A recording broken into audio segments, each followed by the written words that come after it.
Alright guys, I'm back with my review of this week's TNA Impact Wrestling for October 3rd, 2013. And this show starts off with AJ coming down to the ring. He says, I'm not here to talk about Hogan or Dixie Carter. I'm here to talk about Bully Ray. He says he's going to defeat Bully Ray at Bound for Glory, so Bully Ray comes out.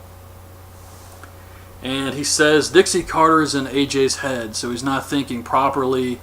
And because of that, Bully Ray is going to defeat him. But AJ doesn't really have anything he wants.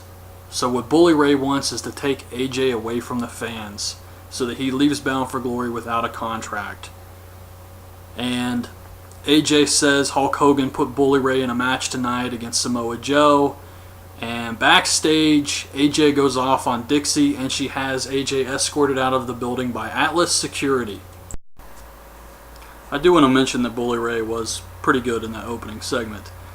Then we get Manic and Jeff Hardy versus Kenny King and Chris Sabin with Austin Aries on commentary. And the match was okay, but there were a few things in it I didn't really care for. Felt really choreographed. There was one spot where Manic has Sabin, and he's got him by the arm, and he runs up the turnbuckles and hits Kenny King with a Hurricane Rana. But the entire time, Kenny King is just standing there. And there was another spot where Kenny King has to wait for Sabin to get on the apron for the spot where he's supposed to run and knock him off. And it didn't flow very well, I guess is what I'm trying to say. And that move Manic does, where he runs into the ropes and then catches himself, I've never really understood that. Even when he was TJ Perkins, he would do that all the time. And I don't get it. I don't think it looks that cool, first of all. And second of all, how long can you get away with that? I mean, eventually, the guy's going to look dumb as hell for falling for it, and Sabin always falls for it. Everybody falls for it. He catches himself and sits there, and then the guy charges him, and then he falls to the floor, and the other guy goes to the outside. It doesn't make any sense. I hate moves like that. But eventually Jeff Hardy hits Kenny King with the Swanton. Kenny King gets busted open again here because this all takes place in the same night as last week's show. So Kenny King's bleeding again. Jeff Hardy beats him with the Swanton. Chris Sabin attacks Manic and Jeff Hardy from behind. Austin Aries runs in. Chris Sabin takes off. And Aries challenges him to a match at Bound for Glory. A fatal four-way match with Hardy, Aries, Manic, and Sabin. And Hardy says, I want to do something I've never done before. Let's make it an Ultimate X match. So that's a Bound for Glory match. Just added to the show. These four guys, Hardy and Austin Aries, are two of the top guys in the company. And the match they have at Bound for Glory is just thrown on at the last minute. And the only build for this match is this lame-ass Chris Sabin heel turn. I think that's pretty weak. That's just my opinion. Hulk Hogan's talking to Sting backstage about Dixie Carter. He says, man, she's worse than Eric Bischoff. She's drunk with power. Some girl comes in and hands Hogan a gift from Miss Carter. And once Hogan finally gets the damn thing open, it's a watch. And he's like, is this the same watch she gave you? And he's like, man, she is worse than Bischoff. He never gave me anything. And then Mike Tenay's like, is that a retirement gift? Why is Dixie Carter giving guys retirement gifts and then continuing to put them on her show? I just want to clarify what I meant by the watch situation was obviously Sting getting the watch as a retirement gift. I don't actually believe that Dixie Carter is trying to bribe Hulk Hogan to stay. Although she might be, who knows. Then we get Ego versus Magnus in a gauntlet match. He beats Daniels, he beats Kazarian. Bobby Roode comes out. Kazarian attacks Magnus from behind, takes out his knee. Bobby Roode spends most of the match working the knee over. And eventually he makes Magnus tap out to the ankle lock. So Magnus loses the match. And then he's pissed off. He's all upset. He throws a chair and he's just disappointed in himself. So Sting comes out. And he says, hey Magnus, let's go to the back, let's talk about this. And Magnus is like, no, I'm done talking. And he says, everybody says they see this in me. Kurt, you, Samoa Joe, They all say I have it, but I don't have it. And he says Ric Flair put Sting over. He studied those tapes, but who's going to put him over? And Sting says, I'm going to put you over at Bound for Glory. And no one even really makes any noise. So it's going to be Sting versus Magnus at Bound for Glory. They shake hands. It's a babyface versus babyface match. This has even worse build than the Fatal 4-Way match. This doesn't make any sense. So the entire match is for Sting to put over Magnus? That's the purpose of the match? Is to make Magnus a star against a old-ass Sting? Oh man, this show is not looking promising. Another thing was Magnus didn't come out with the Main Event Mafia music. I'm curious to see if Samoa Joe will, but I think the whole Main Event Mafia thing is just kaput at this point. Kurt Angle had to go to rehab. He was gone. Then they brought in Rampage Jackson. Now he's gone.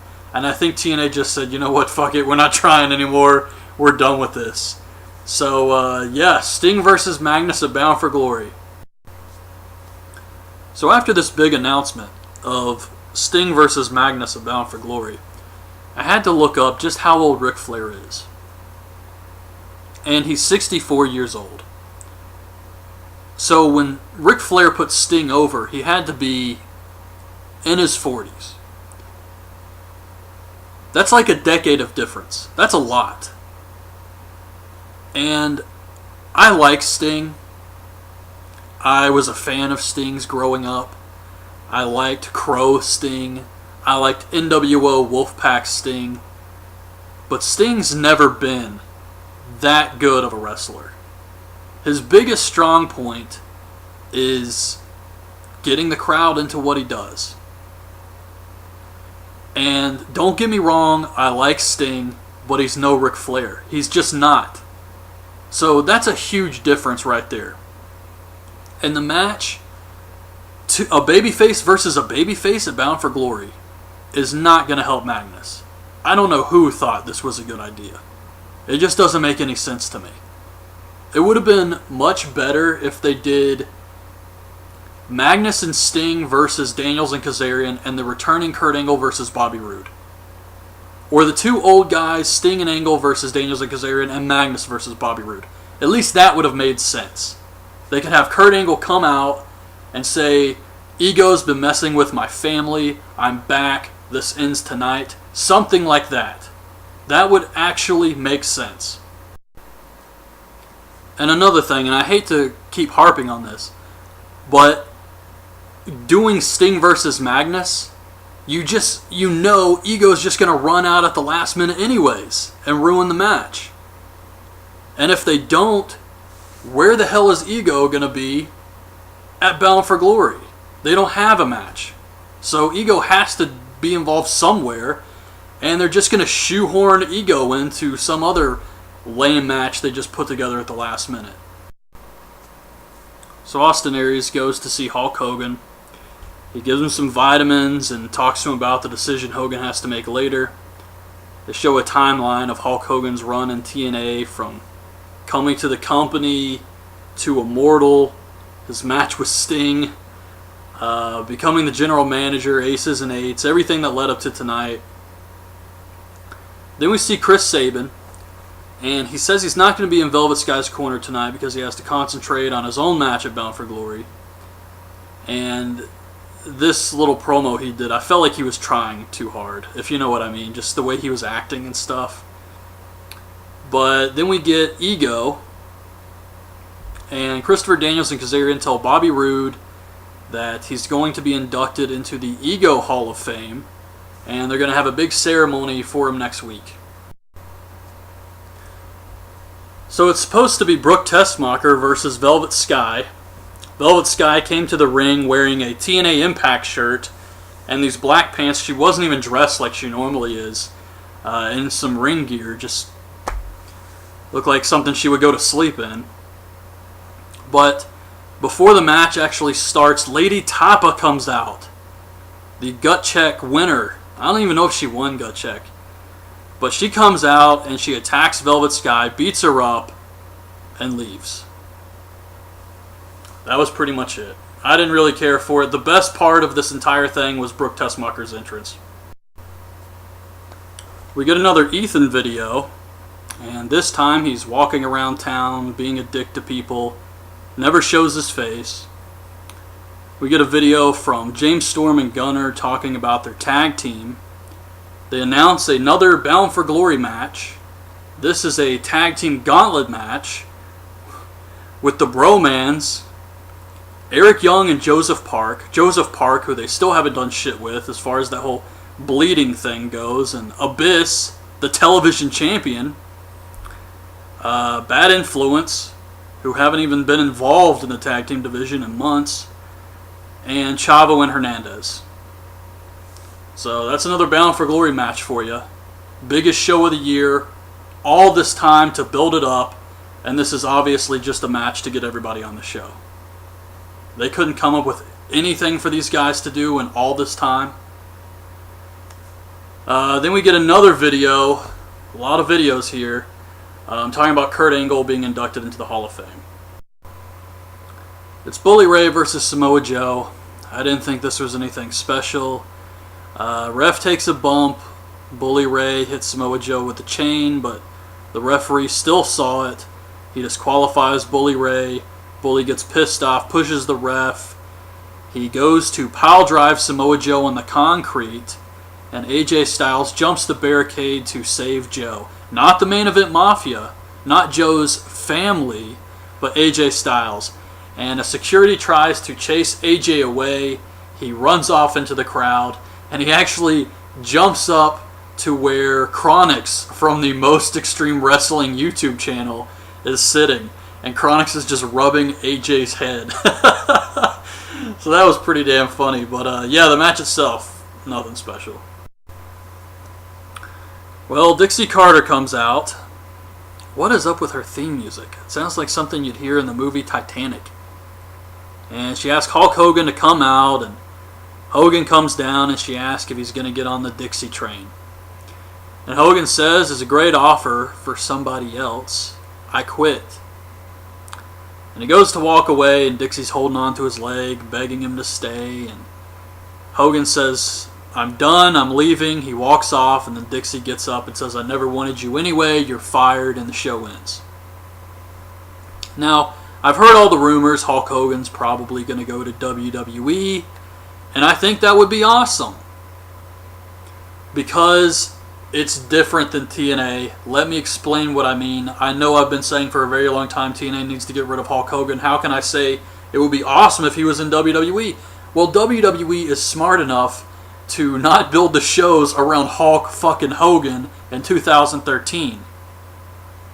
He may be there for a one-time appearance like WrestleMania or something, come out with the red and yellow, the real American music, get a huge pop. That's it. Maybe some publicity stuff, maybe working behind the scenes, doing some stuff for the next video game, things like that. They're not going to build the show around Hulk Hogan, his daughter, have him in all these different segments every single week. WWE wouldn't do that. TNA, on the other hand, does not need Hulk Hogan. They have a ton of talented wrestlers. That's who they need to showcase. And I've been very disappointed with TNA over the years because they have these great wrestlers like Christopher Daniels, who they never used to his full potential. And they're very quick to push aside these guys for anyone who was in WWE. Even if these people were shit in WWE, they still treat them better than their own guys. And that's one thing I hate about TNA. But this show overall was pretty damn average and actually killed any interest I may have had in watching Bound for Glory. Bound for Glory feels like just any other pay-per-view to me, but this show was pretty average this week. So that's my review. Hope you guys liked the video. Leave your thoughts on the show in the comments, and thanks for watching.